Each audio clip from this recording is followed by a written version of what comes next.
naman kayo pinaka na-intimidate? Ha? Alexa definitely. Grabe. Grabe yung presence ni Alexa pagpasok niya.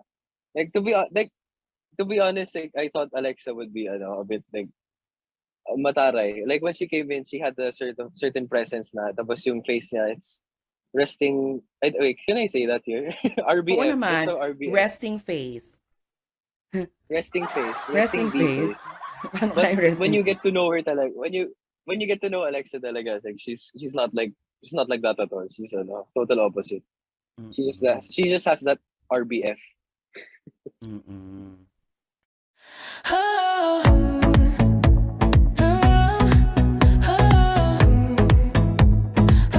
I was working with Alexa. First, akala ko maldita siya eh. Pero sobrang bait ni Alexa. Kabaliktaran sa lahat. Like, sobrang bait. Kasi di ba nakaka-intimidate yung mukha niya? Parang ang sungit ng mukha. Pero sweet girl. Sweet girl siya. Sobrang sweet girl. Sobrang bait.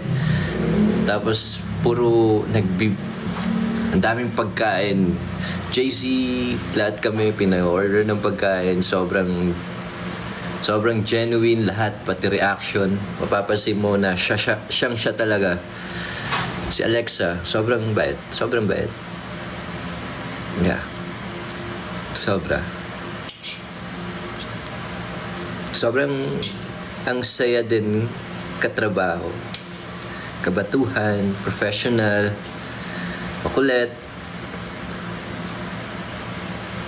at maalaga. Sobrang alaga. Hindi lang sa amin, lahat kami ng cast. Naalala ko nga nung time na lumabas kami somewhere. Huwag na pala mag-share. Okay na. Pag nag-share, maglaglag na. Ano masasabi mo kay Alex? Sobrang professional, sobrang bait. Kaso lagi na ako inaasa. Kaya pala misbehave. Hanggang ngayon nadadala niya yung asara namin sa iyo. Pero sobrang I feel very honored. Because nowadays, the more Experience ko yung paano siya dun sa ganun ba, yung side niya na outspoken, and lahat ang dami may pros natututunan. and cons. You're going to be working with Alexa for the first time? Yes. Kumusta so far?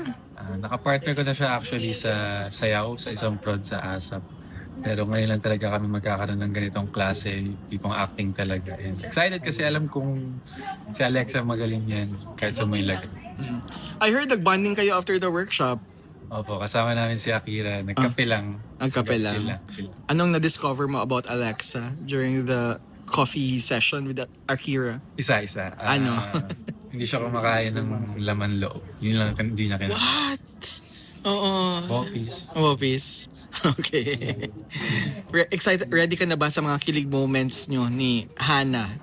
Kanina nag-script reading kami. And nakaka-excite nga naman talaga. Kahit wala pa yun, mararamdam mo na. Si Jello ba as a person, what do you find attractive in a woman? I find attractive sa buwan siguro confidence. Okay. Marunong rin umintindi and nakakatawa.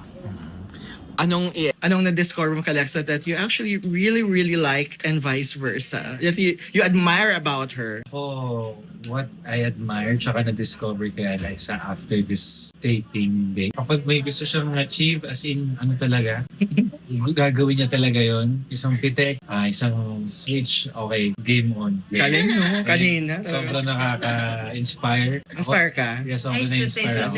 Inspire ka kaya nagpakita ka na ng chest? Tsaka, syempre, mabait yan inside. Parang labas sa ibang. Maganda inside out. Ay, susi. Ikaw naman, Lex. Ako, what I like about him, pag sa tingin niya, meron siyang fault or basta self-aware siya about it. He really owns up to it. Tsaka gusto ko kung paano ka nagsasorry. Aww. Cute. Sagot.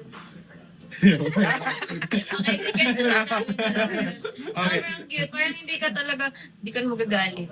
Pag narinig mo yung gano'n. Babu. Babo. Okay. Last question. What will you miss about each other? More than maka-work si Alexa, namimiss ko yung bonding namin sa set, din sa pag-prep area, ganyan. Tsaka syempre, nararamdaman ko yung pagka-genuine nun kasi na Alexa sa akin. Kaya What you see is natutuwa what you ako. get, no? Yes. Mm-mm. Tsaka very appreciative siya. Tsaka masaya. Game lahat sa lahat. How about you, Lex? Ako yun din. Gusto ko na sobrang game siya sa lahat. Tsaka hinahayaan niya akong i-guide siya. Parang ina-accept niya. Hindi siya ever naging mayabang about it. Pero mamimiss ko yung ano din. Pagsusungin. Ako yung masungit, hindi ikaw eh. Yung pag food trip or pampahappy, order natin. Oo. Ano kakainin natin. Yun yung Oo nga. Hindi kasi kami pareho direct. Hindi kaya siguro nung... O kinikilig pa si Mrs. Nawala yung sungit ni Isis. Shipper ka. Ay, oh, yeah, shipper. Sabi ko sa kanya direct, like, Jello, best friends na tayo after nito kasi masyado na tayo naging close. Wala na tayong itatago pa. Kaya. Oo eh. Sobrang... Guys, 3 days pa lang yan na shoot, ha? Oo. Paano pa pag magka-telesege at pagka-pelikula tong dalawang to? Bye! Bye!